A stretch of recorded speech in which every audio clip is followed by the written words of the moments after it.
Good afternoon, everyone. We're excited that you are joining us. We'll give a few moments for folks to trickle in, but we'll get started promptly.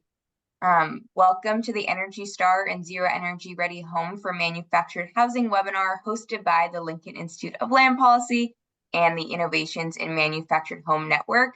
My name is Maya Hamburg. I am a policy analyst at the Lincoln Institute of Land Policy, and I'm excited to be able to put together this webinar for you all. And I'm pleased to introduce our moderator, Kim Vermeer. So Kim, I'll hand it off to you. Great. Thank you, Maya. Hi, everyone. I'm Kim Vermeer. I've been a consultant to the Lincoln Institute on the I'm Home and Manufactured Housing work for several years. Very excited to be here today with you and hosting this webinar.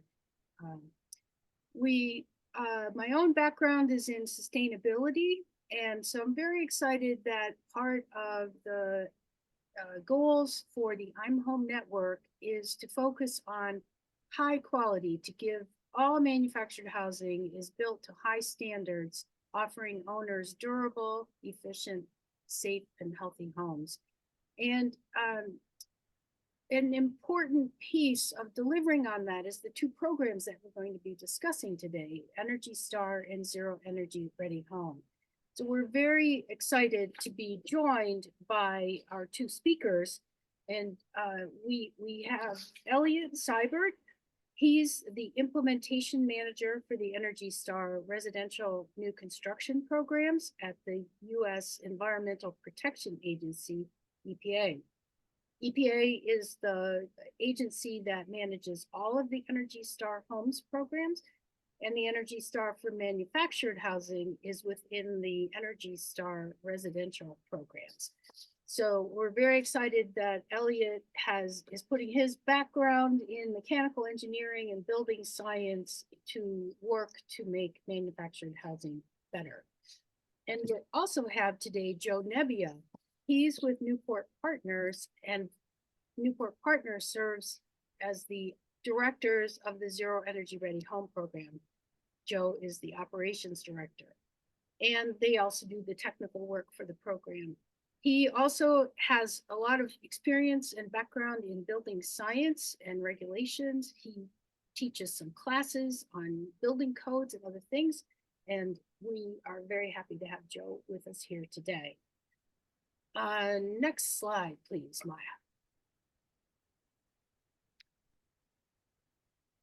Before we launch into Elliot and Joe's presentation, I just wanted to take a few minutes to talk about the work the I'm Home Network and the Lincoln Institute has been doing over the past year. With this vision for high quality housing, we wanted to understand what's going on in the manufactured housing industry and how it is contributing to achieving that goal. Next slide. And as I said, the vision we have is that all manufactured housing is built to high standards, that all homeowners have the opportunity to own a durable, efficient, healthy, and safe home. And so next slide, when we thought about the industry, thinking of it as a whole and not looking at individual factories or manufacturers, we realized we could divide what's happening in the industry into three pieces. We could look at production, placement, and certification programs, so really about how homes are produced. We can consider the programs, the regulation, and the policy. Manufactured housing is really highly regulated at the federal level. And that we also could look at the financing programs and consider how financing and policy and programs are contributing or not to achieving that vision. So Maya has put in the chat the link to the full report and also the link to a snapshot that is a shorter summary of the report. You can access both of those with the links that she has put in the chat. And then also she is putting into the chat the links to the Energy Star Homes program and the Zero Energy Ready Home program so that you can follow up and look at those programs in more detail after the presentation is over. So today I'm just going to do some highlights really of the first bullet, and then we're going to let Elliot and Joe talk us through the program's policy part of the benchmark. And we're going to save the financing programs for another day. The Lincoln Institute and I'm Home, we're planning to do a specific webinar just walking through the benchmark in more detail in the beginning of 2025. So look for that, and we'll have a chance to talk through all of these areas in more detail at that time. So as we get going, also, let me just remind you that the chat function is disabled. And when you have questions, which we hope you have lots of them, you should put them in using the Q&A function, and we'll be following up on those. We're going to hold questions until the end, and then we'll have plenty of time to go through all of the questions. So Maya, a few slides on production, placement, certification.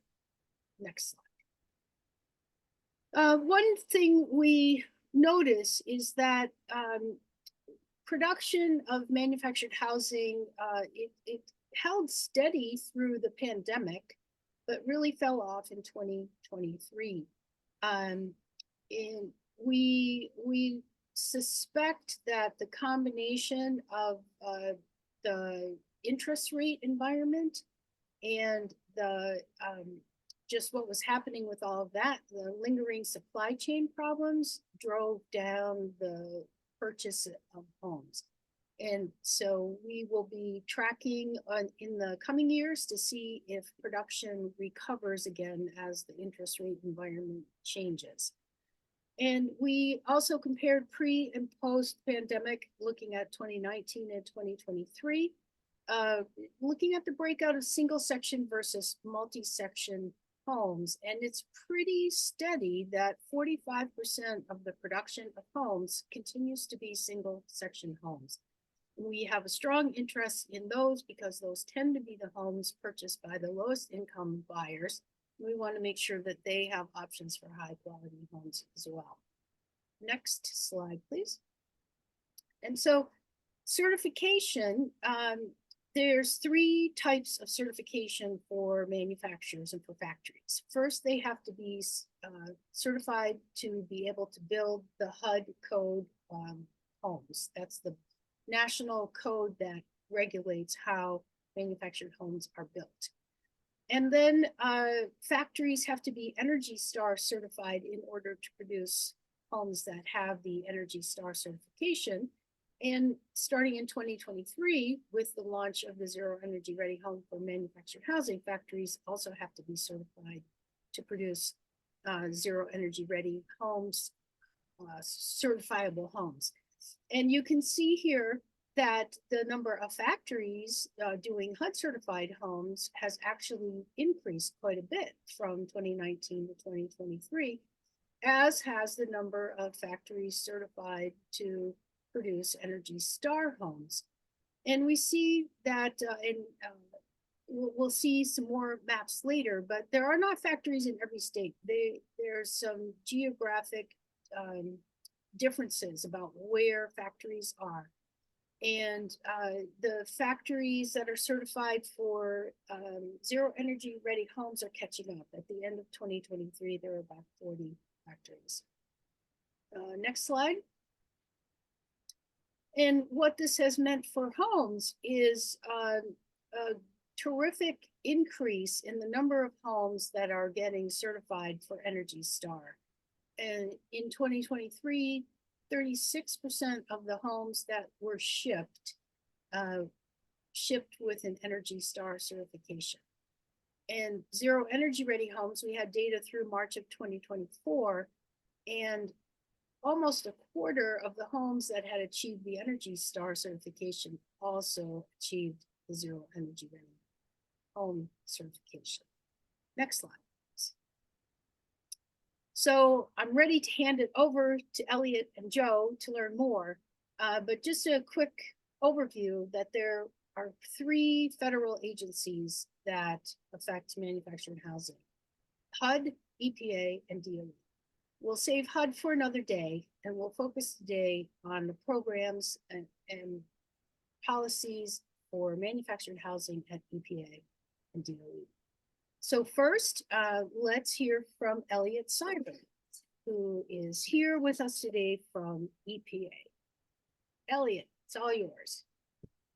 Awesome. Thanks, Kim, and thanks for everyone on the Lincoln Institute team for having us today. I'm excited to take this opportunity to give you just a quick introduction to the Energy Star Manufactured New Homes program, which is a voluntary opportunity for recognition of those people building manufactured homes kind of one step above code. We can advance. So Kim gave a nice introduction. I won't bore you with more about myself. We can advance and get to the program. Okay, so brief overview of the agenda today. Well, let's just talk about, generally what is Energy Star, including even outside the scope of housing. We'll touch on the 45L tax credit, which I think is important to understand kind of the context of what's driving some of the current participation trends. We'll talk about how to actually participate in the Energy Star Manufactured New Homes program, touch on a new version that is coming relatively soon here in the future, and then finish with some marketing materials just to give you a sense of kind of how we communicate the benefits of Energy Star and building above code to consumers. Next. Okay, so what is Energy Star? You might be familiar with Energy Star, our little blue badge, if you've been shopping for appliances recently, or computers, or lighting, or whatever the case may be. So that's how most people know us. We have been around for over 25 years now. We are in all kinds of different consumer products and sectors. But the one I want to talk about here today is the residential new home labeling program. So next slide. But at its core, Energy Star is a nationally recognized voluntary program that's designed to identify and promote energy efficient products, new homes, and buildings to consumers and businesses across the United States. Next. So Energy Star, as a brand, enjoys top awareness among consumers. In NAHB's 2019 survey of what home buyers really want, 81% of buyers said they were aware of the Energy Star certification program for homes, which is far and away the most recognized program. The next one down the list is at 24%. And that shouldn't be a surprise because the private sector is investing tons of money to promote the Energy Star brand, from everything from fridges to TVs, and so that's for to the benefit of all of our Energy Star partners, is that people know what Energy Star is generally and they trust it. Now, does that mean Energy Star homes will sell themselves? Certainly not, but it does mean that consumers are primed to understand the value of Energy Star with a little education from manufacturers and retailers. Next. And so here's a snippet from our website just to kind of get a sense of our messaging on what Energy Star means for home buyers. It means peace of mind because they know their home has been built better from the ground up and carries this trusted logo that they know. It means being comfortable in their home. It's a home with high quality features that are built to last, and it represents an investment that will save them money on their utility bills every month. Next. So dialing into the manufactured home sector, we introduced the Energy Star Manufactured Homes program in 1998, just 3 years after the Site-Built New Homes program was released. Since then, over 200,000 homes have been certified, and last year, 1 in every 3 manufactured homes was certified. We have 70, actually, my numbers are out of date here. I was going to say we have 75 manufactured homes planned, but Kim's numbers are I trust her numbers far more than mine. So we have 100 and something manufactured homes planned distributed across the US. And the key consumer promise about Energy Star Manufactured Homes is that each one delivers meaningful energy efficiency improvements compared to code. And like the other Energy Star residential new construction programs in other sectors, that specifically means that Energy Star homes are at least 10% more efficient than a model that's just built to code. Next. And so you can see here our participation trends. And as Kim noted, right, we're at about a 30-something% market share in 2023 we anticipate from the numbers so far, the projections, that that's going to be even higher in 2024. Next slide. And a lot of that, I think, is driven by renewed interest in the 45L tax credit and the way that it's tied into the program. So let's dive into that next. So the 45L tax credit was renewed and updated as part of the Inflation Reduction Act a couple of years ago. So there is now a $2,500 federal tax credit available for each Energy Star certified manufactured home beginning. It began on January 1st, 2023. To qualify, homes must be certified as Energy Star or DOE Zero Energy Ready Home program, which Jill will talk about next. The minimum eligible version for the tax credit depends on the acquisition year. So version 2 is the minimum eligible version for units that are acquired this year or next year, 2025. And then version 3 will become the minimum eligible version for dwelling units acquired in 2026 and beyond.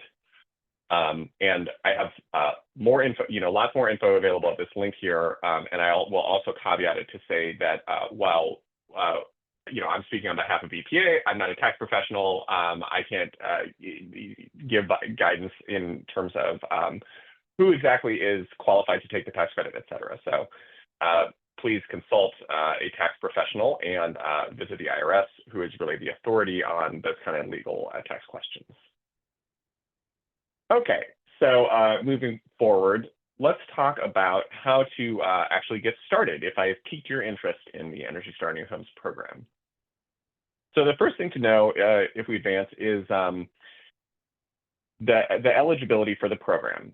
And so again, we have different sectors, but for the manufactured homes program, it applies to homes built in a factory that are subject to the Federal Manufactured Homes Construction and Safety Standard, commonly referred to as, HUD code. And again, if it's a different sector, site-built homes, multifamily homes, we've got programs for those as well that are very much aligned. So you can find out more details at this link here.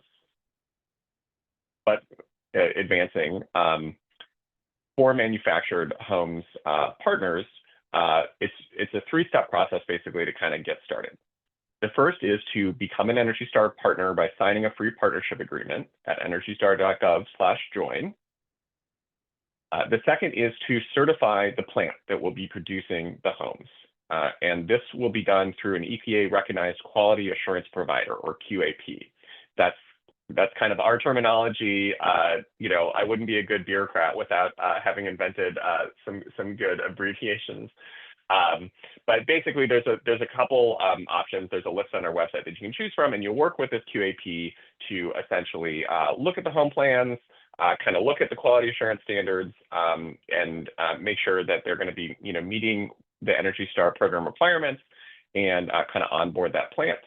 And then the third step is to build the homes according to the technical and quality control program requirements that I mentioned. And so that's in a nutshell, that's the process.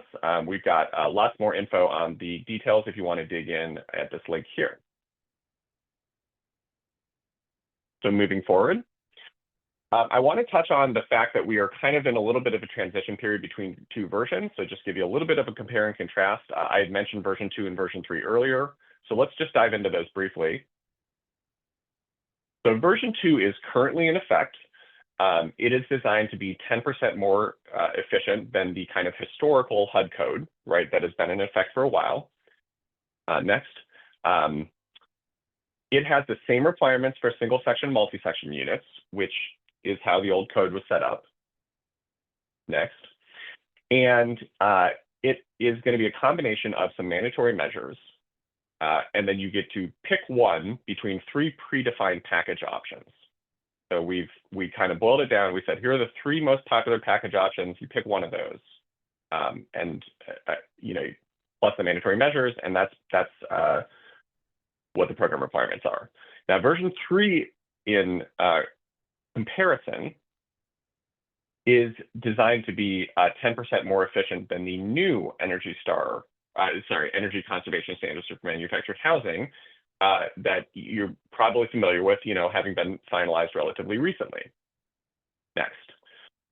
It has additional requirements for multi-section homes because that's the way that the new code or the future code is structured. And next, it is a combination of mandatory measures and a flexible points table. So whereas before in version 2, we gave you 3 predefined packages, version 3 for those multi-section homes, they're going to use that flexible points table that is generally going to provide, again, more flexibility, more of a pick and choose, and you get to kind of figure out what works for your strategies and what you're building already and what you think is going to be the better upgrade options according to your preference. So generally more flexibility is there, and that's something we like. Moving forward. Just to kind of give you a sense of what it looks like, this is too low resolution to make sense, but I just wanted to kind of show you the first page.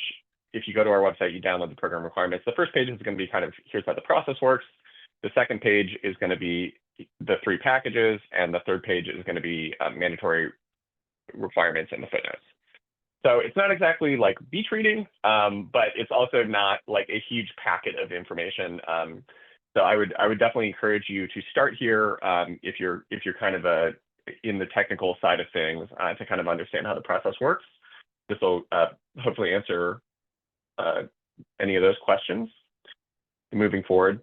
So just to touch on the implementation timeline for version 3 then. Manufactured homes produced before January 1, 2026 are permitted to choose. They can continue to do version 2. They can use version 3 if they would like. And we have a not insignificant number of homes optionally already certifying to version 3. So that's kind of exciting to see. But come January 1, 2026, homes must be certified using version 3. And then lastly, just to touch on some marketing materials here. I just want to give you kind of a sense of the kind of resources we have available for partners to help communicate and sell these homes and communicate the benefits to consumers. So for one thing, as a partner, you'll be approved to use the Energy Star logo. There's different logos for different circumstances. So I'm showing one in the bottom left here is our kind of ask about logo. So that would be a great thing, like put on your website or put on trifold brochures that you hand out, if you're a retailer, et cetera. Some of the other examples here are we have a flyer that's specific to manufactured homes. So that's a great handout or maybe a website download. We've got web campaigns, we've got social media campaigns, we've got some messaging, examples that you can use, et cetera. So lots to kind of parlay off of, so you're not reinventing the wheel, and you can tap into that messaging right away as soon as you become a partner. So with that, I think next slide, I'm happy to take questions or hand it off and hold questions. It's up to you, Kim. I'll hand it back to you.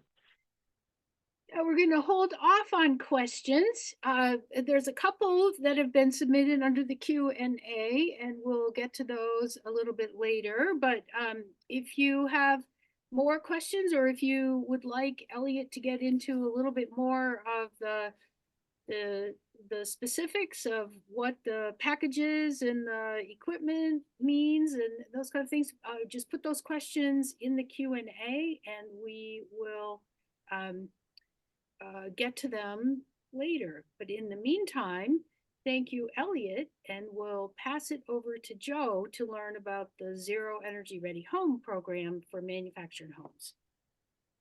Thanks, Kim, and thanks, Elliot, for all that great information. I think it really helps to present these programs together because they're meant to work in partnership with Zero Energy Ready Home, building on what Energy Star is already doing and leveraging their processes and trying to keep everything as streamlined as possible between the two programs. We can go to the next slide, please.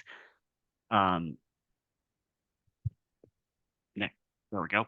So for those of you who don't know the Zero Energy Ready Home, we're designed to be the most rigorous of the federal government's programs dealing with energy efficiency and high performance.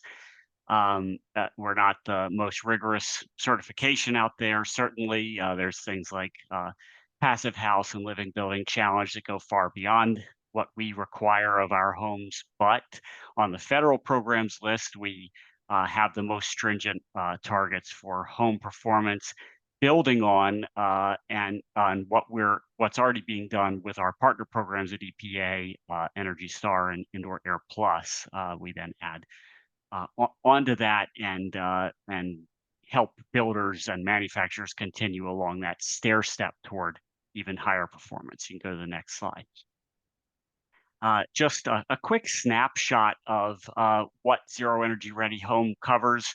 Today, we're talking about manufactured homes. But we actually cover all housing types: single family, multifamily, and now manufactured homes is actually a very recent addition to our suite of certifications starting in 2023, once the passage of the Inflation Reduction Act created a tax credit, which also created a need for us to offer a solution for all types of houses. Go to the next slide, please. Just a quick note on the Inflation Reduction Act and the 45L tax credit. As Elliot already mentioned, there's new tax credits included in that legislation that tied the 45L tax credit, which existed before, but it tied them to actual program certifications. And for the Zero Energy Ready Home certification, there's a $5,000 tax credit available for all certified homes, single family, multifamily, or manufactured homes. It's important to note, as Elliot mentioned, I am not a tax professional or a tax expert. I cannot give any kind of tax advice. So if you have any questions on who's eligible to receive the tax credit, whether when you can claim the tax credit, any kind of questions like that, I would just direct you to the IRS webpage, which has guidance on many of those questions. The Department of Energy has a pre-approved set of language from the IRS on our website as well. But anything that gets into actual tax credit eligibility, we would pass on to the experts on that. But the legislation clearly says that certified Zero Energy Ready homes are eligible for a $5,000 tax credit. You can go on to the next slide. This is just a quick snapshot of the certification process, and I think we should also include that we have a partner registration at the beginning. But in the design process, there's a design approval, and this matches much. It's very similar to the HUD code approval process as well. So there's a design approval that happens to make sure that all the designs meet the Zero Energy Ready Home requirements. Then there's plant certification, where the plant goes through a rigorous process with the plant certifier, making sure that they can produce the Zero Energy Ready Home manufactured home specifications. Once they've proven they can do that and they are certified, the factory can begin construction on actual Zero Energy Ready Home units. There is an in-plant inspection process to ensure quality assurance, quality control of all certified units. And then once they leave the factory, units might be shipped to a retailer or directly to the site where there will be a final setup of the unit. And then, of course, we have oversight organizations. They're currently called quality assurance providers. We use the same ones as Energy Star, who oversee all of the certifiers in this process and do quality assurance checks on the unit. So there's a fair amount of inspection that goes on in this process. And at the end of that process, there can be a certification of that unit as a Zero Energy Ready Home certified unit. I want to stress that all Zero Energy Ready homes must be Energy Star certified. So it's a co-requisite process, it's not prerequisite because it's not sequential. They happen at the same time, but no Zero Energy Ready home unit can be certified unless it's also an Energy Star unit. And we require Energy Star version 3 as our baseline. So Elliot mentioned those two different versions of the program that are now currently available. Eventually, it will all be at version 3. Any zero-ready home that's come through the process has already had to move on to version 3. So those manufacturers who are participating get a little bit of a head start on that program. Next slide, please. Just a few things that are important. It was important to us when we launched the manufactured housing certification for this program that we kept the value proposition of zero energy ready home.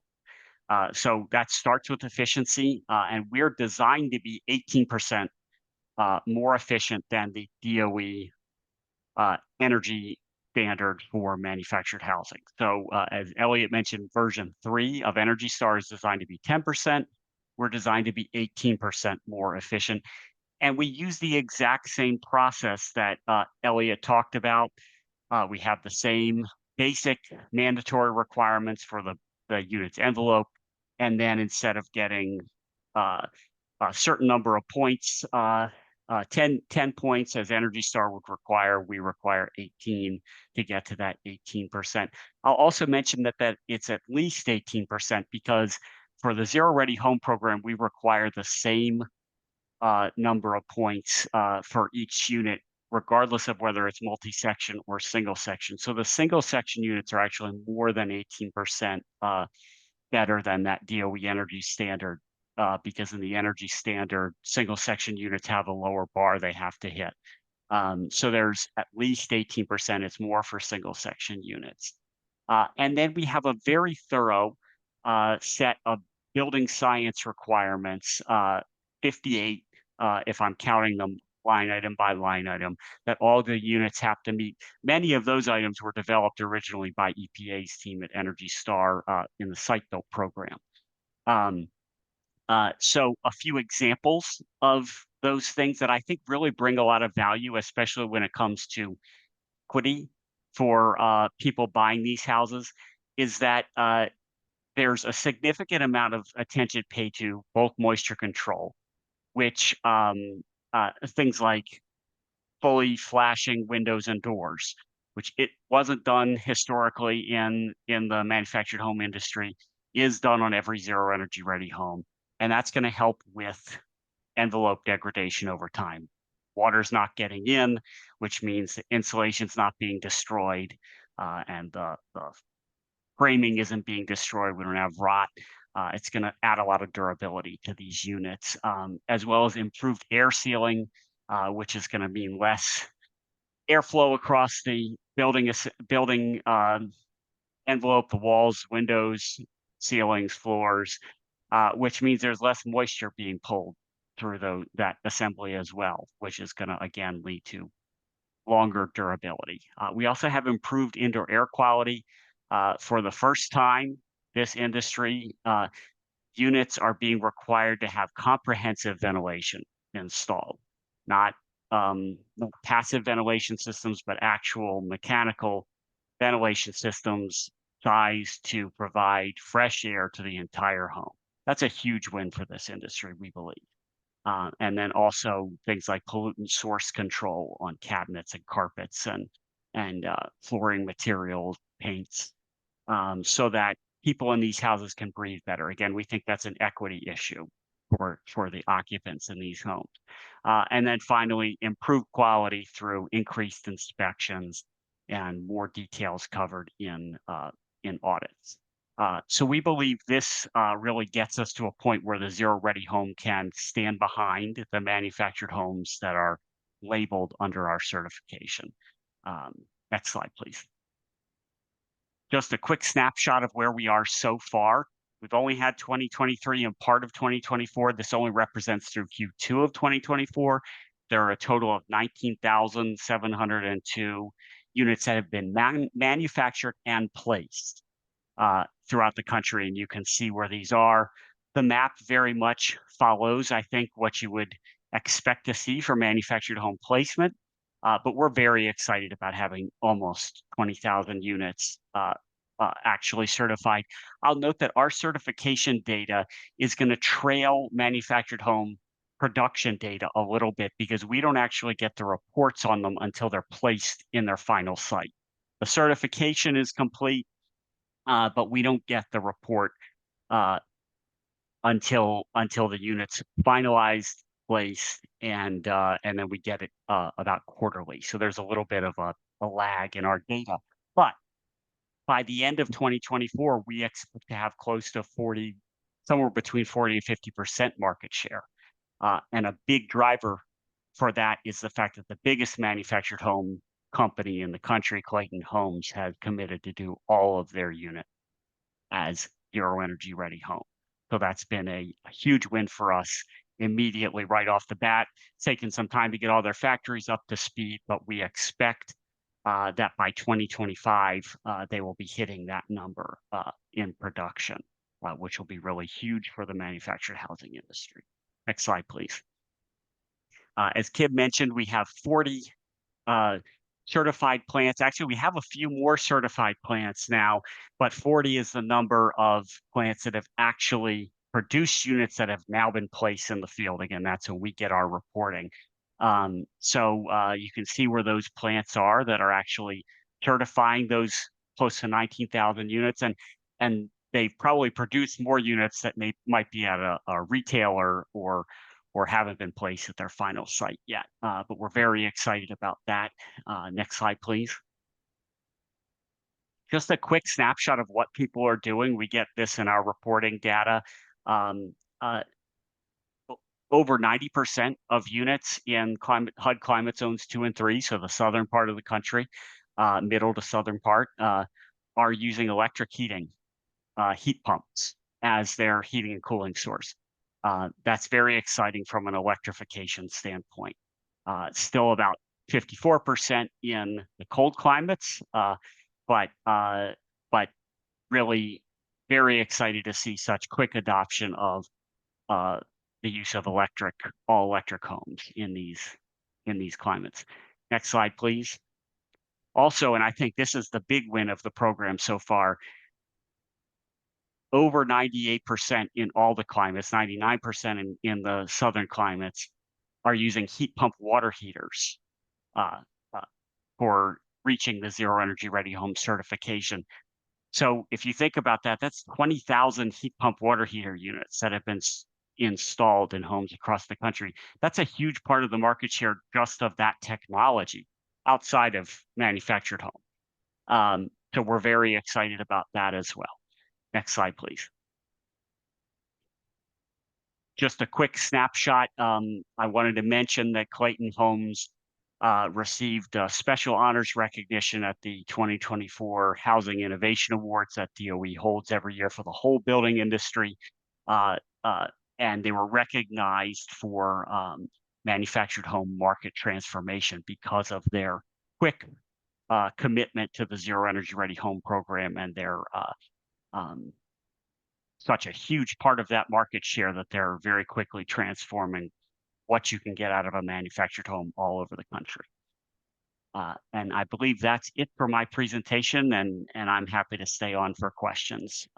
Thank you so much.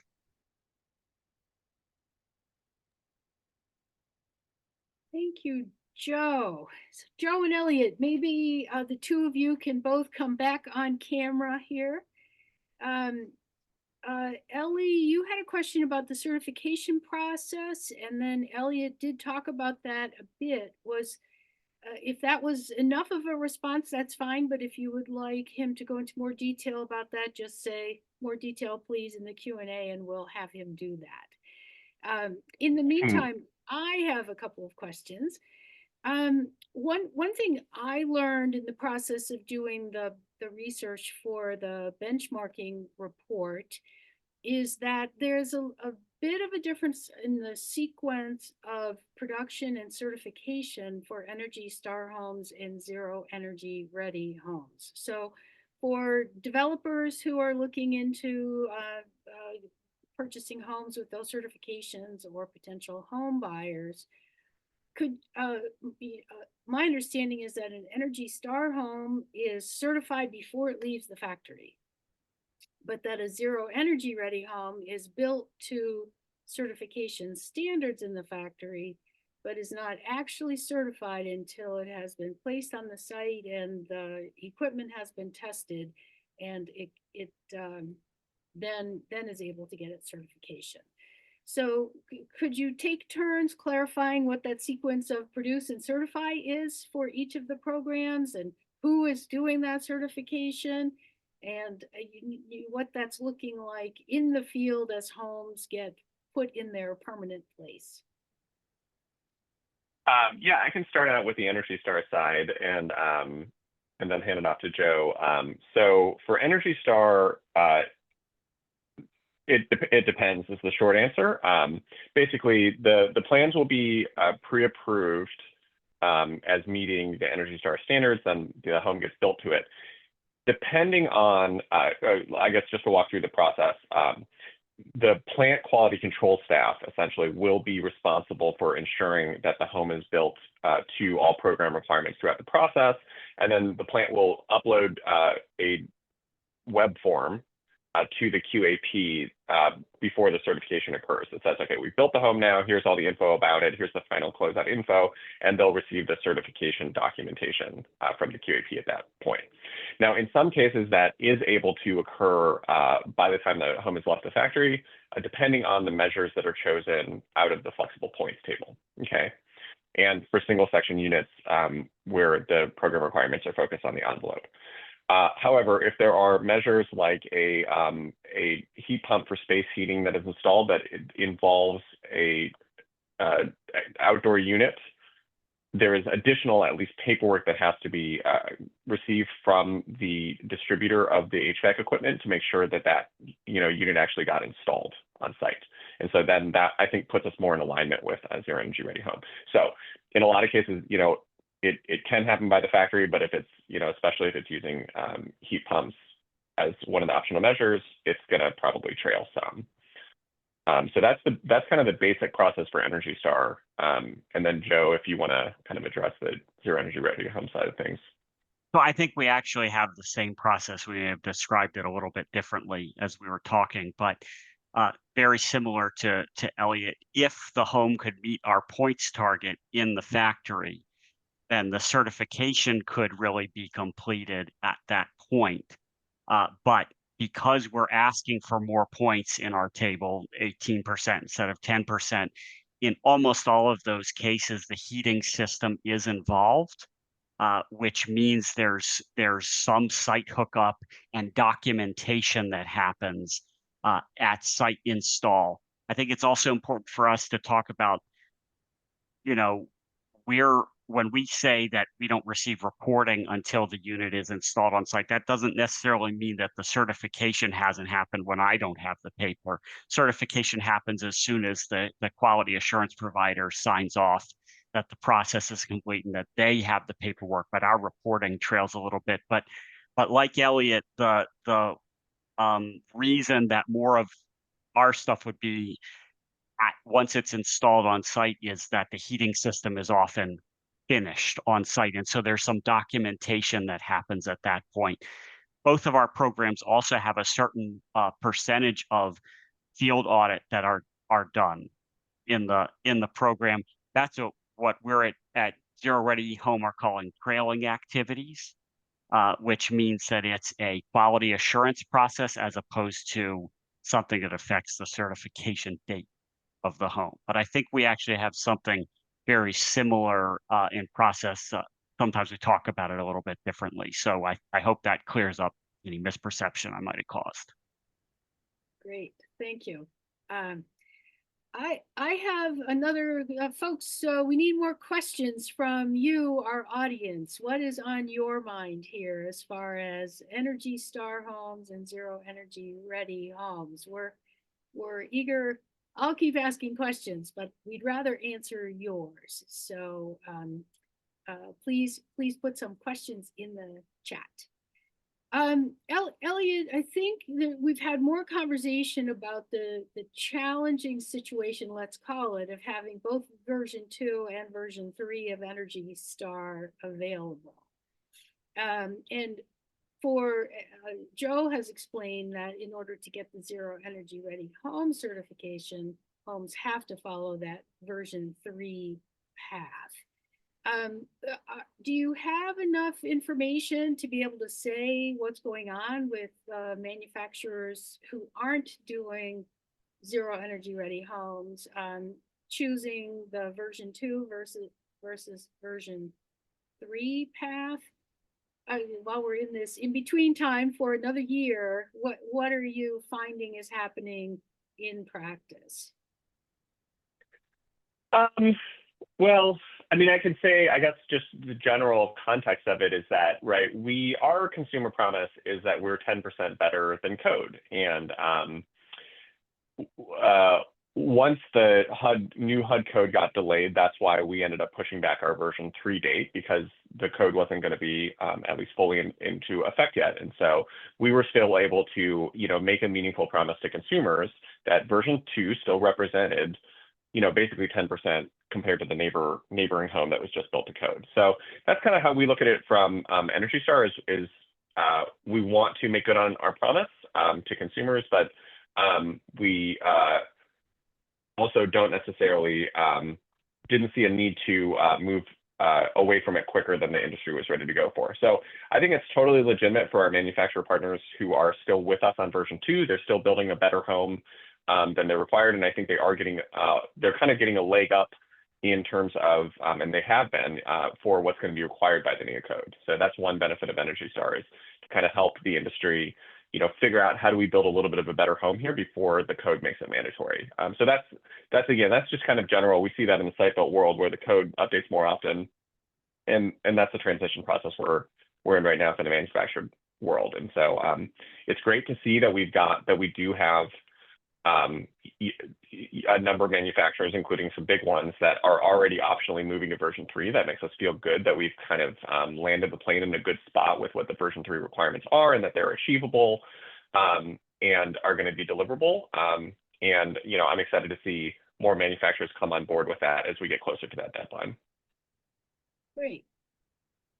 Ellie got back to us and said she's good on the factory certification process, but she's wondering, and I think it's a good question for both of you, what in a factory, if they're choosing between producing an Energy Star or zero energy ready home or just a regular HUD code home, is the building to the certification standards slowing down the process of getting the homes out the door? What have you heard from factories about the impact of that's a good the production question. cycle with going for certification, either Energy Star or zero energy ready? Yeah, that's a good question. Some of this is anecdotal, but the certification process is primarily a one-time thing at the plant level, and I don't want to promise a timeline that that's a better question for our quality assurance providers and the plant certifiers, and it may somewhat depend on how quickly you can get a plant certifier out there, et cetera. But it's not like a year-long process to get a plant certified, right? It's something that should be able to happen in kind of weeks or months. It involves a site visit, and it involves looking at your home plans. So overall, I think that's not that's maybe a medium-sized task, but it's mostly a one-time thing.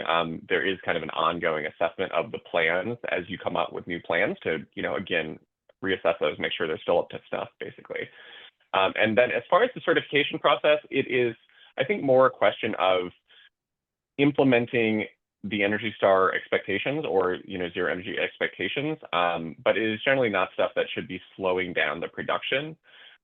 It's a question of putting the standards into your quality control protocols that you already have and making sure that you're looking out for our details. I'm not saying that there's, not some extra effort involved by some of the extra things we're asking for. But overall, we have tried to design it to be, not a lot of red tape, not a lot of extra paperwork, as efficient as possible. And, I will say, kind of going back, we have some history in this because we had previous versions that did have some more red tape involved, that did have some more just kind of functional barriers aside from the investment in the actual energy efficiency measures that were being put in the home that was kind of slowing down participation. And with version 2, that was really meant to address that and really streamline the process of it. And I think go to some of these timeline questions.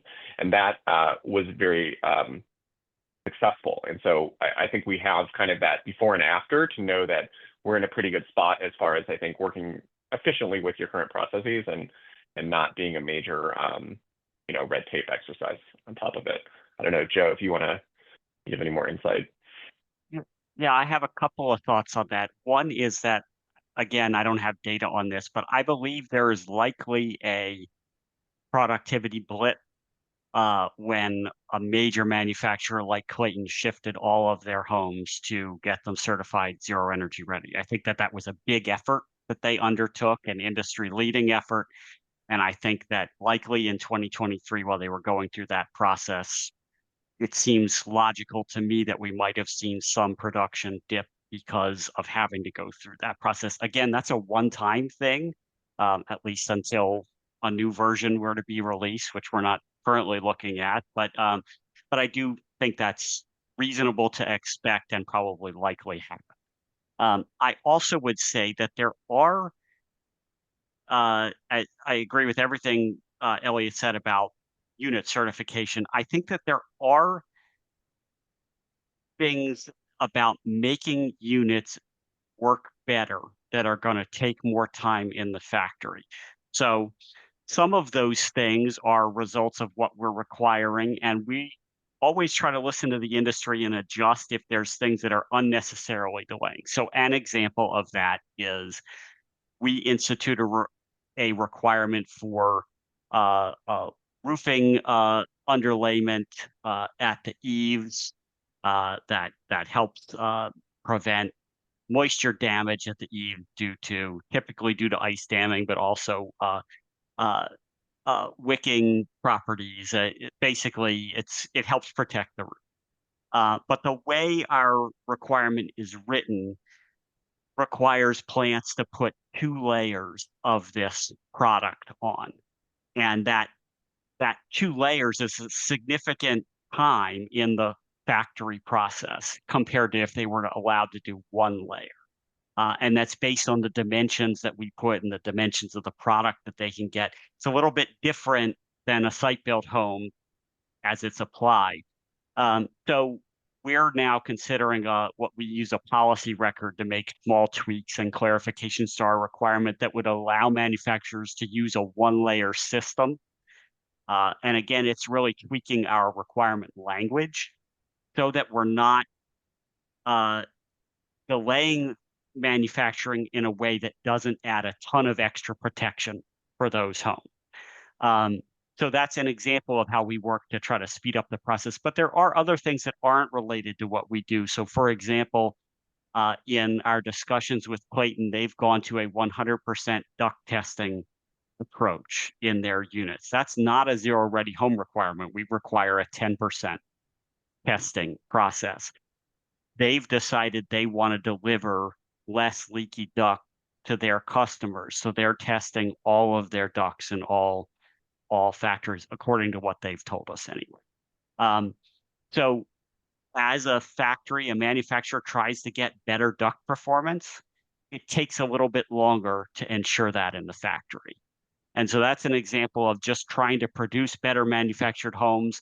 Sometimes that slows down the process, and maybe they do 14 units instead of 16 in a day because of that. I don't think duct testing actually takes that long, but that's just an example of how building better homes can take a little bit longer, but the end result is much better. Thank you for both of those answers. Really helpful to understand that process. We've had a couple of questions come in on the question of cost to build a home and the resulting price that retailers or manufacturers need to charge for the home. I guess I think that there's quite a bit of discussion with the manufacturers and some cost benefit analysis that goes into the program design when you issue the standards. Maybe you could talk about that and what you've learned about that cost benefit, cost to install versus payback on those features if or when the retailer, the seller needs to charge more for the home because it has the certification. Well, whoever wants to take that first. Why don't I address programmatically, and then Joe, you can address if you have any anecdotes from working a little bit more closely with manufacturers.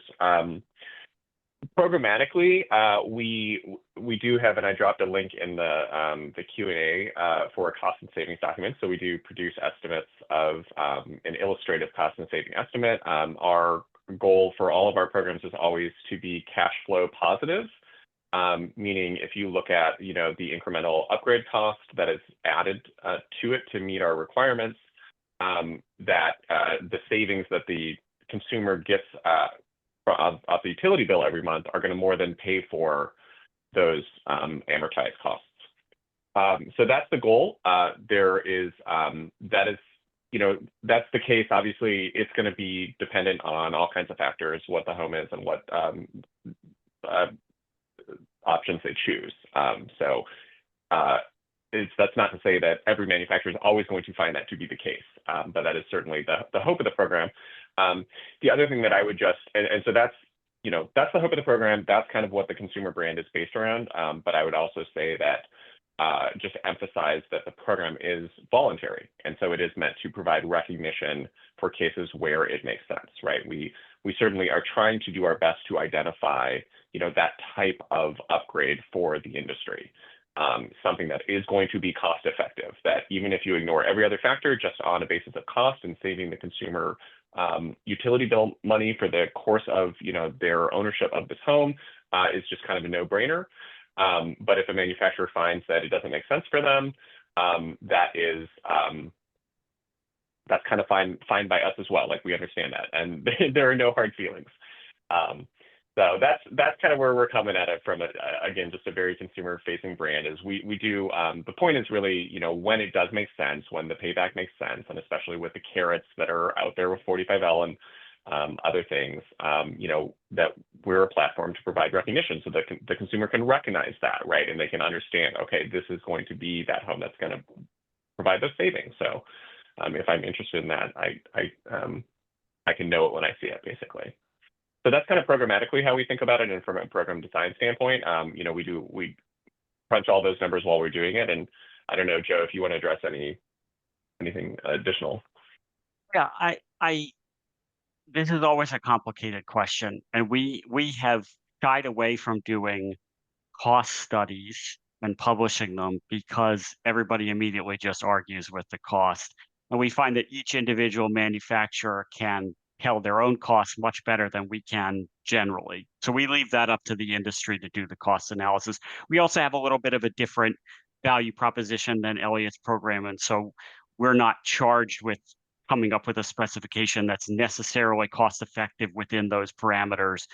Our charge is to deliver a product that we believe we can stand behind, delivering our value messages: efficiency, indoor air quality, durability, quality construction type of things. So we were less concerned with that question in designing our spec, especially because the manufactured home specification is a lower bar than site-built homes have to hit. We were more concerned with, can we put our label on a manufactured home at all? And we believe that we can.